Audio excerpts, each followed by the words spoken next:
மாணவர்களுக்கு எதிராக கொடும் அடக்குமுறையை கட்டவிழ்த்துவிட்ட ஒன்றிய பாஜக அரசை கண்டித்து தமிழ்நாடு காங்கிரஸ் கமிட்டியின் சார்பிலே நடக்கிற இந்த எழுச்சிமிகு பொதுக்கூட்டத்தினுடைய தலைவர் அன்பிற்குரிய நண்பர் மாணிக்கம் தாகூர் எம்பி அவர்களே, இந்த கூட்டத்திலே உரை நிகழ்த்த வருகை இருந்திருக்கின்ற மறுமலர்ச்சி திராவிட முன்னேற்ற கழகத்தினுடைய தலைவர் பெருமரியாதைக்குரிய அண்ணன் வைகோ அவர்களே, இந்திய யூனியன் முஸ்லீம் லீக்கினுடைய தலைவர்கள் ஒருவரான என்னுடைய அன்பிற்குரிய நண்பர் நவாஸ்கனி அவர்களே, தொகுத்து வழங்கி கொண்டிருக்கின்ற பேரன்பிற்குரிய அண்ணன் பீட்டர் அல்ஃபோன்ஸ் அவர்களே, மேடையிலே இருக்கின்ற நம்முடைய மரியாதைக்குரிய அமைச்சர் ராஜேஷ்குமார் அவர்களே, காங்கிரஸ் இயக்கத்தினுடைய தலைவர் பெருமக்களே, இங்கே திரளாக கூடியிருக்கின்ற உங்கள் அத்தனை பேருக்கும் ஊடக நண்பர்களுக்கும் என் அன்பான வணக்கத்தினை முதலிலே தெரிவித்துக் கொள்கின்றேன். ஒரு எழுச்சியான கூட்டம். அன்பிற்குரிய நண்பர் மாணிக்கம் தாகூர் அவர்கள் பொறுப்பேற்ற பிறகு நடைபெறுகிற தோழமை கட்சிகள் எல்லாம் பங்கெடுக்கிற ஒரு மிக மிக முக்கியமான ஒரு கூட்டம். அருமைக்குரிய சகோதரர் மாணிக்கம் தாகூர் அவர்கள் தமிழ்நாடு காங்கிரஸ் கமிட்டியினுடைய தலைவராக தேர்வு செய்யப்பட்ட பொழுது முகநூலிலே நான் வாழ்த்தி பதிவிட்டிருந்தேன். சில நண்பர்கள் கூட கேட்டார்கள், நீங்கள் சொல்லுவதை பற்றிய கருத்துக்களை கேட்டார்கள். நாடாளுமன்றத்தில் பொதுவாக பேசுவது, உண்மையை பேசுவது, அதை திறனோடு பேசுவது என்பது முக்கியம். அதைவிட முக்கியம், மோடியும் அமித்ஷாவும் அவர்களது இருக்கையில் உட்கார்ந்திருக்கிற பொழுது அதற்கு நேர் எதிராக எழுந்து நின்று உங்களுடைய இந்துத்துவ கொள்கை, வெறுப்பின் தத்துவம் இந்த தேசத்தை எப்படி சுடுகாடாக்கி கொண்டிருக்கிறது என்று நெஞ்சம் நிமிர்த்தி பேசுவதும் போராடுவதும். அப்படி நெஞ்சம் நிமிர்த்தி அதிகாரத்துக்கு அஞ்சாமல், பாசிசத்துக்கு அஞ்சாமல், உறக்க போர்க்குரலோடு சண்டையிடுகிற வெகு சில நாடாளுமன்ற உறுப்பினர்களில் அன்பு சகோதரர் மாணிக்கம் தாகூர் மிக மிக முக்கியமானவர். அவர் தேர்வு செய்யப்பட்டதற்கு எனது வாழ்த்துக்கள் என்று சொன்னேன்.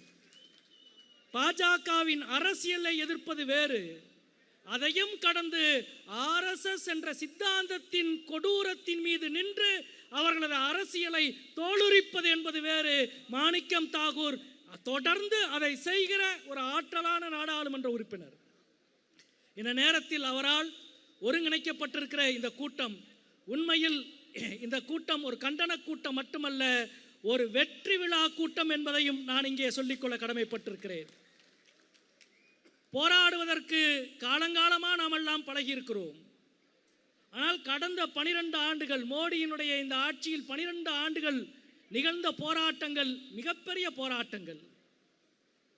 அந்த போராட்டங்களின் வரலாறு, அந்த போராட்டங்களின் உழைப்பு, அந்த போராட்டங்களின் இழப்பு கொஞ்ச நஞ்சமல்ல.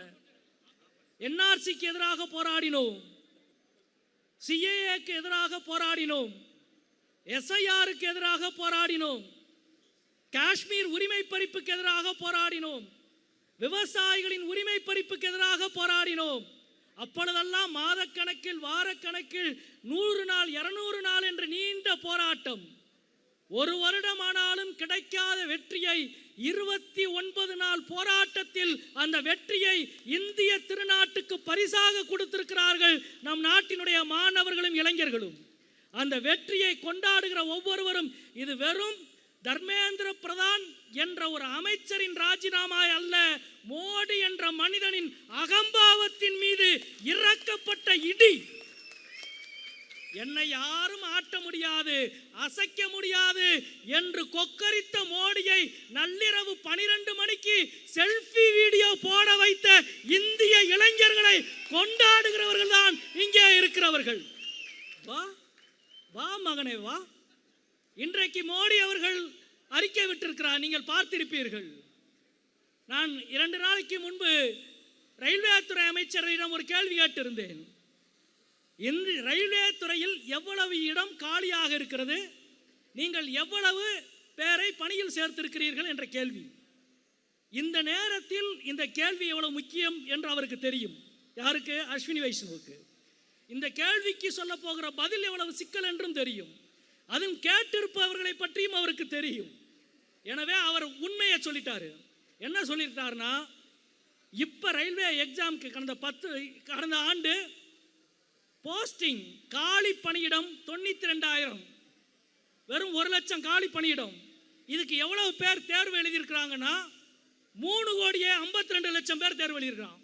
போன வருஷம் வெறும் 1,00,000 பணியிடத்திற்கு 3,50,00,000 பேர் தேர்வு எழுதியிருக்கிறார்கள். இந்த உண்மையை சொல்லிட்டாரு. அவளை சாதாரணமாக புள்ளி வரத்தை கொடுக்க மாட்டாங்க. இந்த உண்மையை சொல்லிட்டு அவர் அந்த பதிலே இன்னொரு வார்த்தை என்ன சொல்லியிருக்காருன்னா, அந்த பதிலே இந்த தேர்வில், நாங்கள் நடத்திய தேர்வில் எந்த வினாத்தால் கசிவும் இல்லை, எந்த முறைகேடும் இல்லை அப்படின்னு அஸ்வினி வைஷ்ணவ் பதில் கொடுத்துருக்காரு. நீ ஏன் தேவையில்லாமல் ஆஜராகிற? உன்னை பற்றி நான் சொல்லவே இல்லையே. வினாத்தால் கசிந்ததை ஆர்ஆர்பியில் நான் கேட்கவே இல்லை. ஆனால் அஸ்வின் அவர்கள் கொடுத்திருக்கிற பதிலில் நாங்கள் வினாத்தால் கசிவு நடக்கவே இல்லை, பிழை நடக்கவே இல்லை, முரண்பாடு நடக்கவே இல்லை என்று அவராக தேவையில்லாமல் வந்து ஆஜராகி கொண்டிருக்கிறார். நண்பர்களே, நடுங்கி போயிருக்கிறார்கள் பாஜகவினர், நடுங்கி போயிருக்கிறார்கள். 20ஆம் தேதி நடந்தது சாதாரண விஷயம் இல்லைங்க. இந்திய வரலாற்றில் 12 வருஷம் ஒரு கட்சி ஆளுங்கட்சியாக இருக்கு. உளவுத்துறை, காவல்துறை அனைத்தையும் கையில் வைத்து ஒவ்வொருவரையும் கட்டுப்படுத்த முடியும் என்ற அகம்பாவத்தில் உச்சியில் இருக்கிறது. அது மட்டுமல்ல, ஆர்எஸ்எஸ் உடைய வலைப்பின்னல், ஆர்எஸ்எஸ் உடைய நெட்வொர்க், போலீஸ் நெட்வொர்க், உளவுத்துறை நெட்வொர்க் எல்லாத்தையும் கிழிச்சு போட்டுட்டு 1,00,000 பேர் டெல்லி மாநகரத்தில் கூடுனா 20ஆம் தேதி.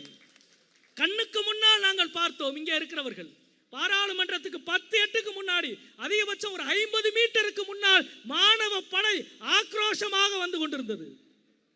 மோடியிடமும் தர்மேந்திர பிரதானிடமும் வழக்கம் போல சொல்ல ஒரே ஒரு வார்த்தை இருந்தது. என்ன வார்த்தை தெரியுமா? அவங்கெல்லாம் அந்நிய சக்திகளால் இயக்கப்படுகிறவங்க, சிஐஏ கைக்கூலிகள், பாகிஸ்தான் கைக்கூலிகள்.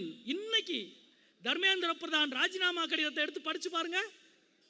இன்னைக்கு மதியம் அவர் கொடுத்திருக்கிற ராஜினாமா கடிதத்தில் போராடுகிற மாணவர்களை வெளிநாட்டு சக்திகள் பயன்படுத்துகிற ஆபத்து பற்றி பேசியிருக்கிறார். இது ஒன்றும் புதுசு இல்லை, இது ஒன்றும் புதுசு இல்லை. காலகாலமாக எங்களை பார்த்து அவர்கள் சொல்லிக்கொண்டே இருப்பதுதான். இந்த கரப்பான் பூச்சி ஜனதா கட்சியினுடைய தலைவர் அபிஜித் ஒரு வாரத்துக்கு முன்னாடி ஜந்தர் மந்தரில் பேசின ஒரு பேச்சு, அருமையான பேச்சு. அவர் என்ன தெரியுமா சொன்னார்?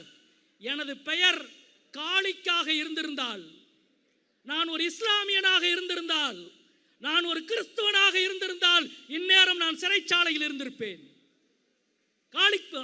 அபிஷேக் பேசின பேச்சு. நான் ஒரு இஸ்லாமியனாகவோ கிறிஸ்துவனாக இருந்திருந்தால் என்னை இந்நேரம் மோடியும் அமித்ஷாவும் சிறைச்சாலைக்குள் தள்ளி இருப்பார்கள். நான் ஒரு பட்டியல் சமூகத்தை சார்ந்த ஒரு இந்துவாக இருப்பதால் இவர்களால் அவர்கள் வழக்கமாக பயன்படுத்த முடிகிற எந்த ஆயுதத்தையும் பயன்படுத்த முடியவில்லை. டெல்லியில் நடக்கிறது அது என்ன வெறும் பாராட்டம் மட்டுமா? எப்படி இவ்வளவு அனுமதி? மோடி என்னென்னமோ மோடியும் அமித்ஷாவும் எதோ செய்து பார்த்தார்கள். உங்களுக்கு தெரியும், பற்றி எறிந்து கொண்டிருந்த பிரச்சனை என்ன பிரச்சனை? ராமர் கோவிலில் திருட்டு. ஒரு மெகா தங்க வேட்டையை ராமர் பேரை வைத்து பாஜக கும்பல் நடத்தியது. ஆனால் போராடுகிற மாணவர்கள் என்ன தெரியுமா செஞ்சாங்க? போராட்ட மேடையில் ஒரு பக்கம் அரசியல் சாசனத்தின் படம், இன்னொரு பக்கம் துளசிதாசரின் ராமாயணத்தின் படம். வாடாம் அவனே வா. ஒரு பக்கம் உன்னுடைய தங்க வேட்டையை அம்பலப்படுத்துவோம், இன்னொரு பக்கம் கோடிக்கணக்கான மாணவர்களுக்கு இழைக்கப்படுகிற அநீதி. ஒன்று சும்மா கிடையாது. 3ஆம் தேதி பேப்பர் லீக் நடந்துச்சு. இதே அமைச்சர் பிரதான் அன்னைக்கு என்ன சொன்னார்? பேப்பர் லீக்கே நடக்கலைன்னாரு. வினாத்தால் கசிவு நடக்கவில்லை என்று இதே அமைச்சர் சொன்னார். ஆனால் மாணவர்கள் சமூக ஊடகத்தில் எல்லாவற்றையும் படம் பிடித்து ஆதாரப்பூர்வமாக பரப்பினார்கள். ராஜஸ்தான் மாநில காவல்துறை பேப்பர் லீக் நடந்தது சம்பந்தமாக வழக்கை ராஜஸ்தான் மாநில காவல்துறை பதிவு செய்தது. வேறு வழி இல்லாமல் உச்ச நீதிமன்றத்தில் வழக்கு நடந்த பொழுது வேறு வழி இல்லாமல் கடைசியாக தர்மேந்திர பிரதானுடைய அமைச்சரவையினுடைய சகாக்கள் உச்ச நீதிமன்றத்தில் போய் ஒத்துக்கொண்டார்கள். உச்ச நீதிமன்ற நீதிபதிகள் 2 பேர் கொண்ட நீதிபதிகள் நாக்க பிடுங்குற மாதிரி கேட்டாங்க, கடந்த கால தவறுகளிலிருந்து நீங்கள் பாடம் கற்றுக்கொள்ளவே மாட்டீர்களா, திருந்தவே மாட்டீர்களா என்று கேட்டார்கள். தர்மேந்திர பிரதான் நீ திருந்தவே மாட்டையா என்று நாங்கள் கேட்கவில்லை, உச்ச நீதிமன்றத்தின் நீதிபதிகள் கேட்டார்கள். மோடியும் அமித்ஷாவும் திருந்தவே மாட்டீர்களா என்ற கேள்விக்கான பொருள் அது. அதன் பிறகுதான் இவர்கள் உச்ச நீதிமன்றத்தில் ஒத்துக்கொண்டார்கள், வினாத்தாள் கசிவு நடந்தது, எனவே நடைபெற்ற தேர்வை நீக்கிவிட்டு மறு தேர்வு நடத்துகிறோம், அது மட்டுமல்ல தேர்வு கட்டணத்தை மீண்டும் மாணவர்களுக்கு திருப்பி கொடுக்கிறோம் என்று. அதற்கு பிறகும் அதையும் ஒழுங்காக செய்யல. ஒரு வழிப்பறி திருடனை போல தர்மேந்திர பிரதான் நடந்து கொண்டார் என்று இங்கே நாங்கள் குற்றம் சாட்டுகிறோம். 1-2 அல்ல, அருமை சகோதரர் மாணிக்கம் தாகூர் அவர்கள் குறிப்பிட்டதை போல, தொடர்ந்து எதிர்க்கட்சி தலைவர் மரியாதைக்குரிய ராகுல் காந்தி அவர்கள் குறிப்பிட்டதை போல 152 வினாத்தாள் கசிவு கடந்த 3 ஆண்டுகளில், அதில் 50% வினாத்தாள் கசிவு. வட இந்தியாவில் கோச்சிங் மாஃபியாக்களினுடைய ஆற்றல் பல 100 மடங்கு பெருகி இருக்கிறது. கோச்சிங் மாஃபியாக்களின் கைகளிலே இவர்கள் புலம் சிக்குண்டு நசிந்து சின்னாபின்னமாகி கொண்டிருக்கிறது மாணவர்களினுடைய கனவு. எனவே தான் இது இவ்வளவு பெரிய எழுச்சி. வெறும் நீட் தேர்வினுடைய வினாத்தாள் பிரச்சனை மட்டுமல்ல, ஏமாற்றப்பட்ட மாணவர்கள், கைவிடப்பட்ட மாணவர்கள், வேலையின்மையினுடைய பிரச்சனை, 14 ஆண்டு காலம் வெறுப்பை மட்டுமே கக்கி கொண்டிருக்கிற மோடிக்கும் அமித்ஷாவுக்கும் இடையில் ஒற்றுமையின் அடையாளத்தை காட்ட நினைத்த கூடிய கூட்டம்தான் இன்றைக்கு வெற்றி கூட்டமாக மாறியிருக்கிறது. நண்பர்களே, இந்த பிரச்சனையை எதிர்த்தால் இந்த அரசு, ஒன்றிய அரசு அதை எப்படி கையாண்டது உங்களுக்கு தெரியும்.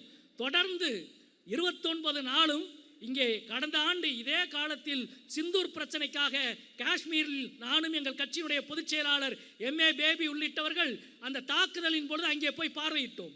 பாகிஸ்தானுடைய எல்லை வரை இருக்கிற இந்திய கிராமங்களை பார்வையிட்டு வந்தோம். 4 நாள் காஷ்மீரில் இருந்தோம். 4 நாளும் எங்களது செல்போனுடைய இணைய வசதி இல்லை. எப்போ ஹோட்டலுக்கு திரும்பி வந்தால் விடுதியில் தான் இணைய வசதி இருக்கும்.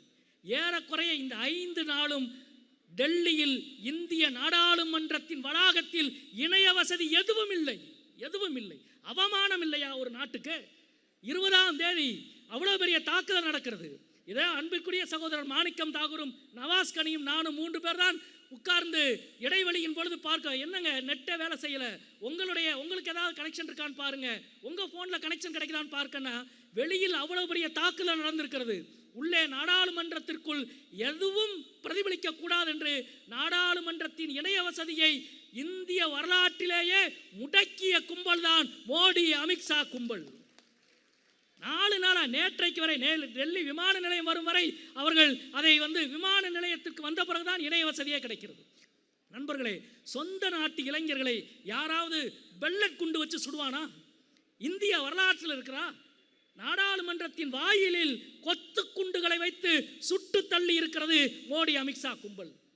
அதே போல பிரதமர் வீட்டுக்கு போன நம்முடைய எதிர்க்கட்சியினுடைய தலைவர், அதே போல மரியாதைக்குரிய அகிலேஷ் யாதவ் நாடாளுமன்ற உறுப்பினர்களை நடத்திய விதம், நேற்றைக்கு முன்தினம் உண்மையிலே அன்றைக்கு இரவு மிகப்பெரிய ஒரு தாக்குதலை மாணவர்கள் மீது நடத்த அரசு தயாரானது. டெல்லி கமிஷனர் போராட்டத்துக்கு 1 வாரத்துக்கு முன்னாடி மாற்றப்படுறார். அன்றைக்கு மதியம் 6 மணிக்கு தேசிய பாதுகாப்பு சட்டத்தை பயன்படுத்த டெல்லி கமிஷனருக்கு உத்தரவு கொடுக்கப்படுகிறது. இணைய வசதி அதிகாரப்பூர்வமாக நிறுத்தப்படுவதாக அறிவிக்கப்படுகிறது. அந்த பகுதியினுடைய கடைகள் முழுக்க மூடுவதாக அறிவிக்கப்படுகிறது. JNU டெல்லி யூனிவர்சிட்டி மாணவர்கள் போராட்டத்தில் பங்கெடுக்க கூடாது என்று சுற்றறிக்கை அனுப்பப்படுகிறது. இவ்வளவு தயாரிப்பு வேலைகளும் செய்யப்படுகிறது. இவ்வளவு தயாரிப்பு வேலை செய்யப்படுகிற பொழுது போராடுகிற மாணவர்களை காப்பாற்றுவது இந்திய ஜனநாயகத்தை காப்பாற்றுவதற்கு சமம்.